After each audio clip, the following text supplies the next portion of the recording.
আসসালামু আলাইকুম। আজ 25শে জুন বুধবার 2025 সাল। আমরা জানি যে বিগত 12 দিন যাবৎ ইরান ইসরায়েল যুদ্ধ সংগঠিত হয়ে গেল।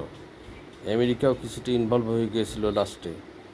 তারপরে বেশ বিস্তৃতই হচ্ছিল প্রায়, কিন্তু হঠাৎ আমরা শুনতে পেলাম এই 2 দিন আগে যে না, যুদ্ধবিরতির জন্য আমেরিকান প্রেসিডেন্ট মিস্টার ট্রাম্প আহ্বান জানিয়েছে এবং এই আহ্বানে সাড়া দিয়েছে ইসরায়েল এবং ইরানের কর্তৃপক্ষ। এটা আলহামদুলিল্লাহ, অসংখ্য ধন্যবাদ তাদের যে তারা এই মানে বিশৃঙ্খল পরিস্থিতি থেকে পৃথিবীটাকে রক্ষা করেছে। হয়তো হতে পারতো এটা তৃতীয় যুদ্ধ, সেই দিকে মোড় নিচ্ছিল, কিন্তু আল্লাহর অশেষ রহমত, অশেষ মেহেরবানি যে আমরা সেই অবস্থা থেকে ফিরে এসেছি বলে আশা করতে পারি। আল্লাহই আমাদেরকে সাহায্যকারী, আল্লাহই রক্ষাকারী।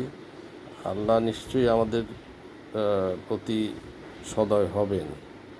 তবে এই যে যুদ্ধবিগ্রহ হয়ে গেল, অনেকে প্রাণ গেল, অনেকে ক্ষতিগ্রস্ত হলো, অনেকে পঙ্গু হলো, অনেকে অসুস্থ হলো, অনেকে এই যে ক্ষতিগ্রস্ততা, পঙ্গুত্ব, প্রাণ যাওয়া, এই থেকে আমাদের শিক্ষা নেওয়া উচিত যে যে কোনো সময় বিপর্যয় আসতে পারে। এই বিপর্যয় আসার পূর্বে আমাদের আল্লাহর প্রতি রুজু হওয়া এবং আমাদের নিজের আল্লাহ যেটা বলেছেন, রাসূল যেটা বলেছেন, সেভাবে আল্লাহকে সন্তুষ্ট করে তার ইবাদত আমল করে প্রস্তুত থাকা, যাতে আমরা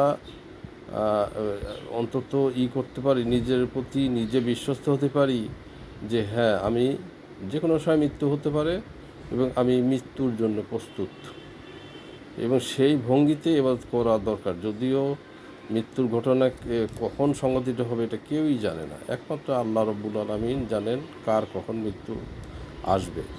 কিন্তু আমাদের প্রস্তুত থাকা দরকার যে যে কোনো সময় মৃত্যু হতে পারে, এই জন্য আমাকে যথাযথ ইবাদত করেই যেতে হবে। আল্লাহ রাব্বুল আলামিন আমাদের সবাইকে এই বুঝ দান করুক, আমিন।